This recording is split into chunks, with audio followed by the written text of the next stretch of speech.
ചായക്കൊപ്പം കഴിക്കാൻ നല്ല മൊരിഞ്ഞ നാടൻ പരിപ്പുവട ആയാലോ. വലിയ ബുദ്ധിമുട്ടൊന്നുമില്ലാതെ എളുപ്പത്തിൽ എങ്ങനെ തയ്യാറാക്കാം. ചായക്കടയിൽ നിന്ന് വാങ്ങുന്ന അതേ ടേസ്റ്റിലായിരിക്കും തയ്യാറാക്കുന്നത്. ആദ്യം ഒരു പാത്രത്തിൽ ഒരു 4 പരിപ്പെടുത്ത്, വടപ്പരിപ്പെടുത്ത് നന്നായിട്ട് കഴുകി വൃത്തിയാക്കിയതിന് ശേഷം അതിൽ നിറച്ച് വെള്ളം ഒഴിച്ച് ഒരു 2-3 മണിക്കൂർ കുതിരാനായിട്ട് വയ്ക്കുക. സാമ്പാർ പരിപ്പിലായാലും കടലപ്പരിപ്പിലായാലും വട ഉണ്ടാക്കാം, പക്ഷേ ഇത് ടേസ്റ്റ് കിട്ടില്ല. ഇത് നല്ല ടേസ്റ്റായിരിക്കും. എല്ലാം കുതിർന്നതിന് ശേഷം ഒരു അരിപ്പയിലേക്ക് ഇതിനെ അരിച്ച് വയ്ക്കുക. വെള്ളമെല്ലാം വാർന്നു പോകുന്നതിന് വേണ്ടി ഒരു അരിപ്പയിലേക്ക് വയ്ക്കുക.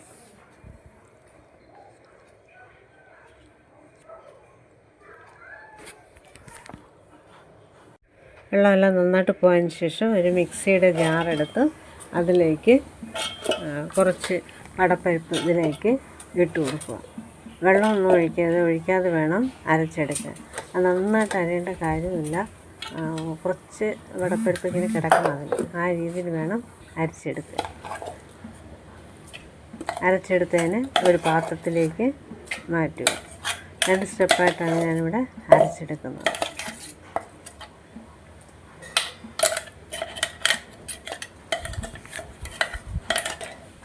ആദ്യത്തെ സ്റ്റെപ്പ് അരച്ചെടുത്ത് മാറ്റി വെച്ചു. പിന്നെ ബാക്കിയിരിക്കുന്നതും കൂടി മിക്സിയുടെ ജാറിലേക്കിട്ട് അതും കൂടി ഒന്ന് അരച്ചെടുക്കണം.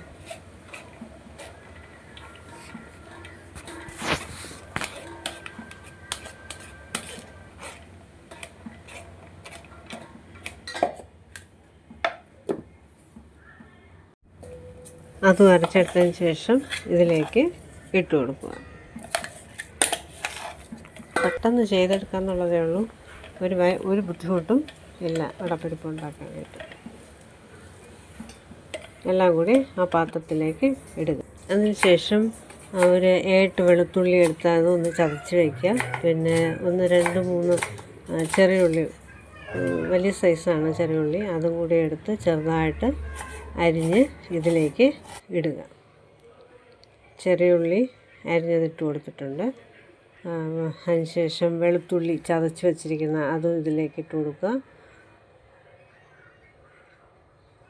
പിന്നെ അതിനുശേഷം 2 പച്ചമുളക് അതും വട്ടത്തിലരിഞ്ഞ് അതും ഇതിലേക്ക് ഇട്ട് കൊടുക്കുക.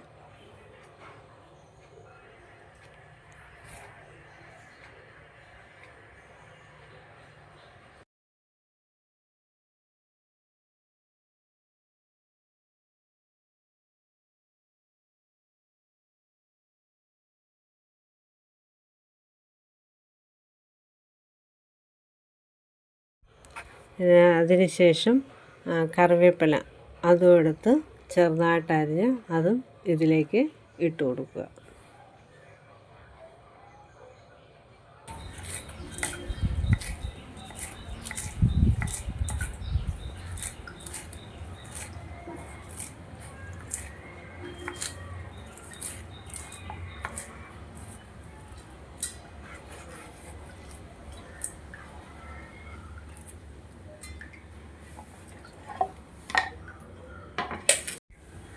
അതിനുശേഷം 1 സ്പൂൺ മുളക് പൊടി ഇതിലേക്ക് ഇട്ട് കൊടുക്കുക.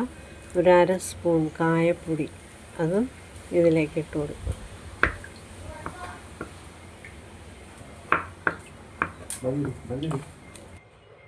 അതിനുശേഷം 1/4 സ്പൂൺ ഗരം മസാല അതും ഇതിലേക്ക് ഇടുക. പിന്നെ കുറച്ച് പെരിഞ്ജീരകം അതും ഇതിലേക്ക് ഇട്ട് കൊടുക്കുക. ആവശ്യത്തിന് ഉപ്പ് അതും ഇതിലേക്ക് ഇടുക. ഇട്ടതിന് ശേഷം എല്ലാം കൂടി നന്നായിട്ട് മിക്സ് ചെയ്യുക.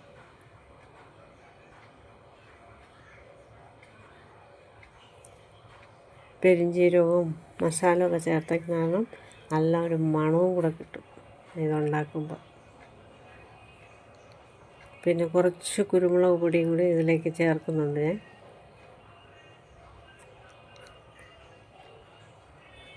വടപ്പരിപ്പൊക്കെ ഗ്യാസ് ഉണ്ടാവാൻ സാധ്യത അതുകൊണ്ട് കുറച്ച് കുരുമുളകും ഒക്കെ ചേർക്കുന്നുണ്ട്.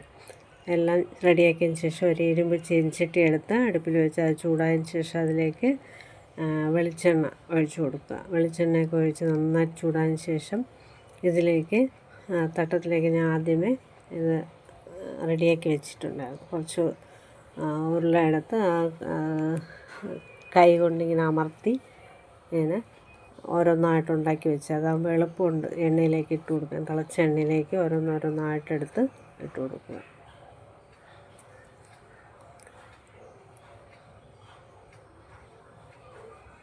അധികം നേരം ആവില്ല, പെട്ടെന്ന് നമുക്ക് എണ്ണയിലേക്ക് പറക്കിയിടാം.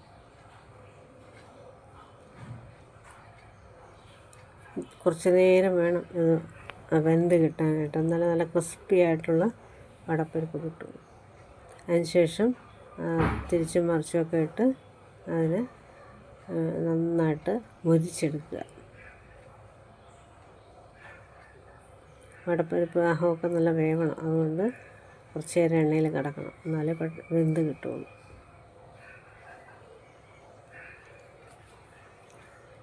ചായയുടെ ഒപ്പമൊക്കെ കഴിക്കാൻ അടിപൊളി ടേസ്റ്റാണ്. കുട്ടികൾക്കും മുതിർന്നവർക്കും എല്ലാവർക്കും ഇഷ്ടപ്പെടുന്ന ഒരു റെസിപ്പിയാണ് ഇത്. ഈ വടപ്പരിപ്പ് അതിനുശേഷം അത് എണ്ണയിൽ നിന്ന് വട കോരി മാറ്റുക.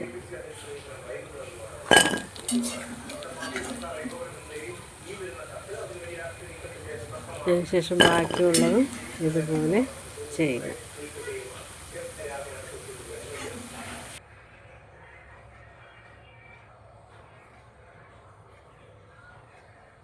ബാക്കിയുള്ള ഇതും ഇതുപോലെ എണ്ണയിലേക്ക് ഇട്ട് കൊടുക്കുക.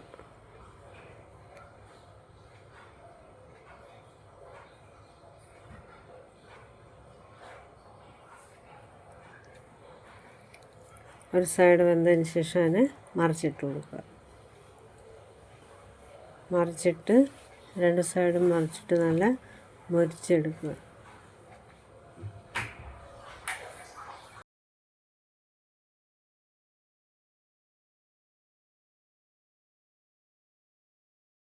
നല്ല മുരിഞ്ഞതിന് ശേഷം അതിനെ എണ്ണയിൽ നിന്ന് കോരി മാറ്റുക. ഈ വീഡിയോ ഇഷ്ടമായി ലൈക്ക് ചെയ്യുക, ഷെയർ ചെയ്യുക, സബ്സ്ക്രൈബ് ചെയ്യുക. അടുത്ത പുതിയൊരു വീഡിയോയായി ഉടനെ വരുന്നതായിരിക്കും.